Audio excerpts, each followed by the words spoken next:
Olá, tudo bem com você? No ar, o Identidade Geral pela sua Rádio e TV Novo Tempo. Muito obrigado pela sua audiência, pela sua companhia. No programa de hoje, a gente recebe a jornalista e escritora Miriam Moraes para falar sobre um assunto que pode não agradar boa parte dos brasileiros, mas é de extrema importância para a vida em sociedade. A gente vai falar sobre política. E ainda, tem uma das maiores preparadoras vocais do país, a cientista da voz, Blussy Gouffier. E a sua participação é sempre fundamental para esse programa. Por favor, interaja sempre com a gente. Você sabe todas as formas de participar, né? O nosso site é o novotempo.com/jornalismo. Você encontra a gente também no Facebook. Curta lá a nossa página, facebook.com/ntjornalismo. A gente também está no Instagram e no Twitter, @ntjornalismo. Faça sua sugestão, diga quem é que você gostaria que estivesse sentado aqui no nosso sofá. A gente está esperando pela sua participação.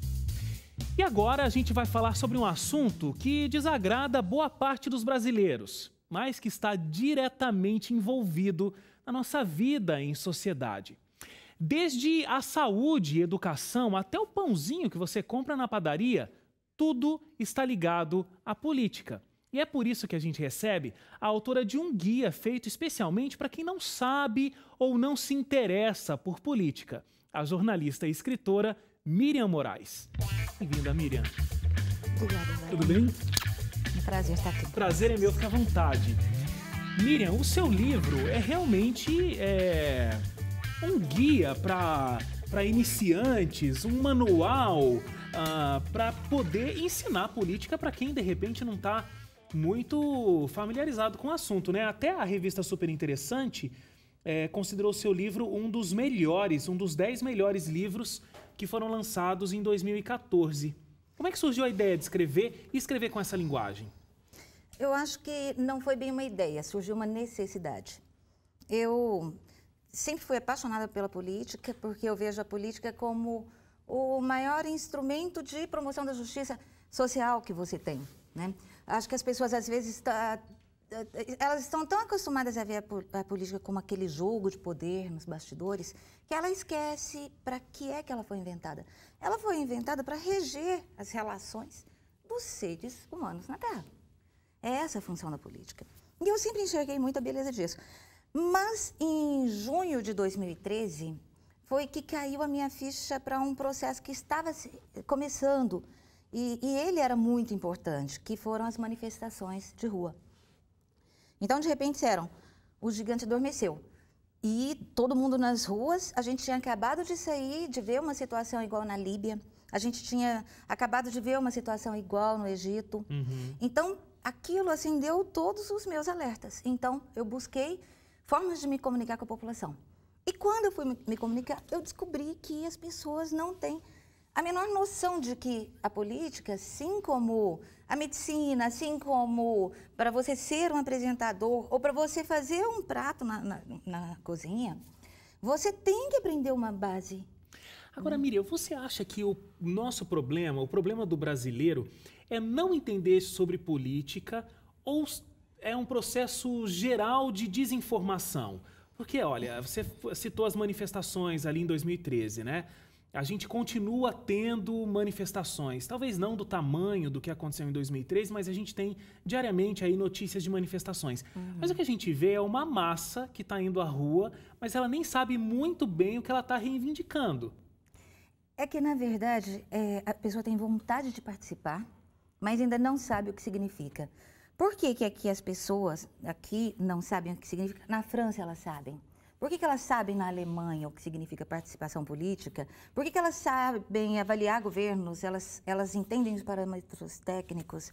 E aqui não. Porque nós fomos alijados durante décadas e décadas do conhecimento. Então você acha que a mídia tem uma grande contribuição para a ausência do conhecimento político? Porque ela apresenta amenidades, a gente se encanta com essas amenidades e a gente se esquece de se aprofundar numa área importantíssima, por exemplo, como a política, e a gente poderia até falar outras, né? Economia, que está muito ligada e a gente não se interessa pelo assunto. Existe uma variedade de temas que nós precisamos discutir. Porque no Brasil hoje, por exemplo, você pode falar a favor do aborto, você pode falar a favor do aborto, mas você não pode falar contra. né, sem ser ridicularizado. Você pode falar a favor da liberação das drogas, mas você não pode falar contra sem ser ridicularizado. Então, todos os temas hoje, eles viraram assim tabus. Em determinados meios, você pode dizer que você é esquerda, você é direita, você tem que dizer para você ser aceito. Em determinados meios, isso é ridículo. Em outros meios, se você disser que você é esquerda ou direita, você vai ser também tratado como ignorante, só pelo fato de que nós estamos lidando sempre com extremos. Não existe espaço para discussão, para debate. Isso que você falou, eu acho interessantíssimo. Hoje não existe espaço para debate. O que existe são opiniões muito fechadas, opiniões muito extremistas, e quando alguém diz algo diferente do que você está pensando, não existe harmonia para que aconteça uma discussão. E não existe capacidade de argumentação também. Por quê? Porque não existe um pensamento lógico por trás dessa argumentação. Aquela construção do raciocínio, né? É tudo muito raso, sem profundidade. Então, todo mundo quer defender apaixonadamente o que acredita, mas não sabe nem muito bem por que acredita, então não consegue expor argumentos, porque esses argumentos estão lá completamente vazios, sem profundidade nenhuma. Mas eu queria até te perguntar o seguinte: qual você acha que é o principal problema na nossa política nacional? Você acha que, por exemplo, as pessoas votarem num candidato sem olharem para o partido em que esse candidato está afiliado seria um dos grandes problemas que a gente tem na nossa política? O partido, ele direciona. Você pode observar que cada partido tem uma forma de agir, de se comportar em qualquer estado, ou prefeitura, ou mesmo no cenário nacional. As pessoas se aglutinam sempre por semelhanças, afinidades. Por mais que hoje no Brasil está um pouco complicado saber, né? Quem é de esquerda, quem é de direita. Não tem um pouco uma confusão ali no que cada partido está tendo como ideologia principal? Mas é isso que eu ia lhe dizer, né? Como é que você vai conhecer qual que é a ideologia ou qual que é a prática do partido? Tudo hoje é oculto. Porque existem coisas que as pessoas não olham. Por exemplo, existe um ranking de fichas sujas, certo?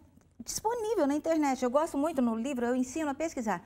E eu digo sempre, se eu estou falando aqui, anote com caneta e papel, né? Para depois você pesquisar. Porque pergunte ao Google. O Google sabe tudo. Ele sabe tudo. Ele vai dar um monte de resposta para a gente. Mas ele vai te ativar o senso crítico, que aí você tem que buscar todas as possibilidades e, no mínimo, 5 vertentes. Mas aí você tem, quando você começa a observar os partidos, você descobre até qual que é a forma de corrupção que eles adotam. Entende? Você vai ver, por exemplo, DEM e PSDB, assim, visceralmente ligados. Mas você vai observar que eles têm um discurso sempre para as coisas materiais. Eles não têm um discurso para o homem, o ser humano.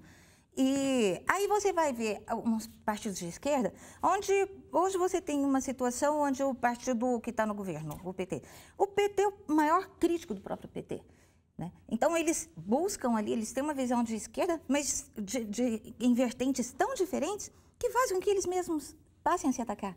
Ô Miriam, então, talvez o primeiro passo aí para escolher um candidato em quem eu vou dedicar o meu voto é buscar informação sobre ele e informação profunda sobre ele. Ficha limpa, por exemplo, é um bom início. Porque o que eu penso é que talvez, às vezes eu vejo algumas pessoas falando lá na plenária, eu falo, gente, como é que essa pessoa chegou aí? Não estou dizendo pelo conteúdo que ela está falando, mas pela história que ela representa. De vida, o que eu imagino é que talvez as pessoas elas não busquem uma informação sobre o candidato, mas tem uma coisa do top of mind. Ah, nossa, já ouvi esse nome tantas vezes, acho que é alguém bom, então vou lá e voto nele. Não tem isso no Brasil? É que a pessoa ainda não entendeu o papel do Congresso. Você observou nas manifestações, você observa nas manifestações, que elas não fazem ideia de quem é o Congresso, do que representa o Congresso. Por exemplo, nós tivemos isso está muito bem explicado aqui no livro. Nós tivemos uma situação que os jornalistas não sabem, economistas não sabem, professores de economia dentro de universidades não sabem. E ela está clara, ela foi dita, você pode pesquisar, você vai encontrar. Nós tivemos o Congresso segurando o orçamento da União durante 4 meses do ano.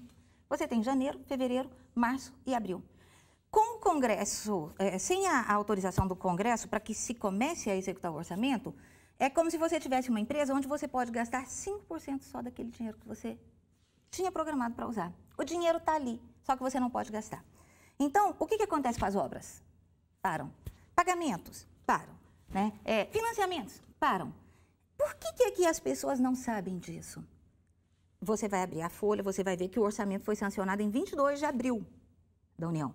Isso gera um impacto na economia, que aí as pessoas vão falar, por que ano passado nós tínhamos 4,5% de desemprego, esse ano nós já estamos com 7,5% caminhando para 8%. E aí eu não entendo como as pessoas não podem ir analisar, e não se fala sobre isso na imprensa, o impacto do que o Congresso fez. Então, quando você vê, de repente, instituições chegando e dizendo assim, Congresso, vamos parar com a brincadeira porque está quebrando o país.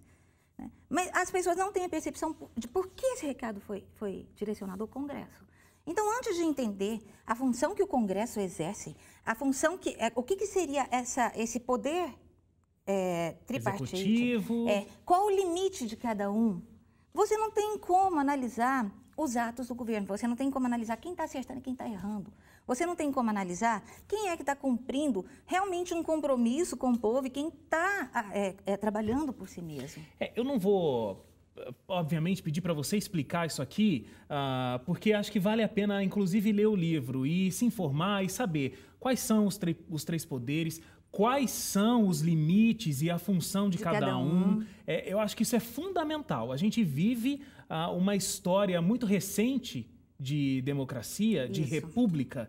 Então, às vezes, a gente está esperando. Eu já falei isso aqui algumas vezes. A gente está esperando o nosso rei ainda, né? Exato. A gente critica o presidente porque ele não está fazendo o papel dele como rei, como poder absoluto de resolver todas as nossas questões. A gente vota em alguém, a gente espera que ele resolva todos os problemas. Mas não é assim que a nossa política está organizada. E não dá nem para saber se ele está cumprindo ou não. Porque nós somos hipócritas desde a eleição. Que história é aquela? Eu prometo que eu vou construir não sei quantas escolas, eu vou fazer... Aquilo é uma ditadura, né? Não, quero que ele apresente propostas. Gente, como é que você vai saber o que você vai dar conta de fazer daqui a 2 anos? Como é que vai estar o cenário, né? Na minha administração, dentro de uma empresa, porque na verdade eu sou jornalista, mas eu sou primordialmente empresária. E uma empresária, assim, eu nasci pobre, eu consegui me organizar dentro de empresas e por isso eu vi a importância da administração de um país, e foi isso que me despertou para a política. Você não vai saber só por instinto, sabe aquela coisa? Não vai acontecer, eu sei que isso é bom, isso é ruim, essa pessoa é boa, aquela pessoa é ruim. Não vai. Ou você se interessa, ou então é melhor que você se abstenha. Ô Miriam, a gente está vivendo esse processo de redução orçamentária, a gente está vivendo esse processo de corte de gastos na nossa economia. A gente está fazendo isso e é necessário que isso aconteça. Se tivesse outro presidente no lugar da Dilma, isso estaria acontecendo de um jeito ou de outro. É uma necessidade. Talvez não. Talvez não? Não.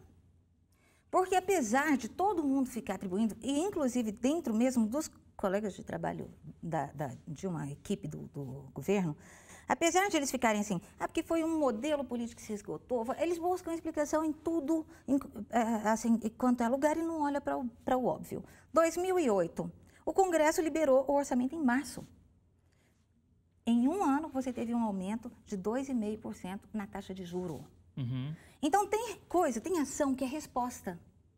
Quando a pessoa fala assim, mas olha como está a educação, eu já sei que ela não é politizada. Olha como está a saúde, ela não é politizada. Por quê? Porque não é olha como está.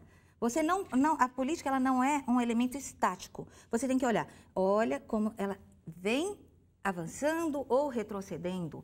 Olha como o PIB vem avançando ou retrocedendo, porque sem você analisar 20 anos, você não está falando de política, nem eu concordo, está falando de economia. Mas pensa que agora, nesse momento atual, a maior culpa foi do Congresso que travou o orçamento. Porque isso impactaria na sua casa, na minha casa ou nas nossas empresas. Tanto que as agências internacionais que vêm para avaliar a economia não rebaixaram a nota. Observou isso? A nossa economia teve uma queda? Não! Nós temos o mesmo patrimônio dentro do país do que nós tínhamos em 2014. O fluxo de dinheiro no mercado que é diferente. Porque esses 4 meses que você perdeu, você não tem como recuperá-los. Entendeu? Então, você não teve rebaixamento de nota, mas avisaram, olha, eu acho que a gente vai ter que rebaixar. E aí eles mandaram um recado de novo para quem? Congresso. Olha, agora, se o Congresso não ajudasse a não resolver a questão política, o Brasil vai entrar num colapso. E o Brasil vai entrar num colapso se a gente não entender de onde está vindo né, A o ataque. gente tá no início dele ainda, né? Vamos viver um período Isso, aí. em um ano nós tivemos 3% de queda em desemprego, de aumento de desemprego. Isso é muito grave. Agora, a minha pergunta para você, que você vai responder só depois do intervalo, é a seguinte: por que ninguém disse no horário eleitoral da campanha presidencial de que a gente enfrentaria talvez uma crise econômica? Todo mundo disse que seria um Brasil lindíssimo. Vamos para o intervalo, porque a gente tem que fazer uma paradinha. A Miriam responde essa e outras perguntas logo depois. A gente vai falar ainda de corrupção, a gente vai falar de reforma política, que existe uma aí em iminência de acontecer. Tudo isso daqui a pouquinho, logo depois do intervalo. E ainda hoje, a gente vai conversar com a cientista da voz, a doutora Blussi Guffier. Daqui a pouquinho, logo depois do intervalo.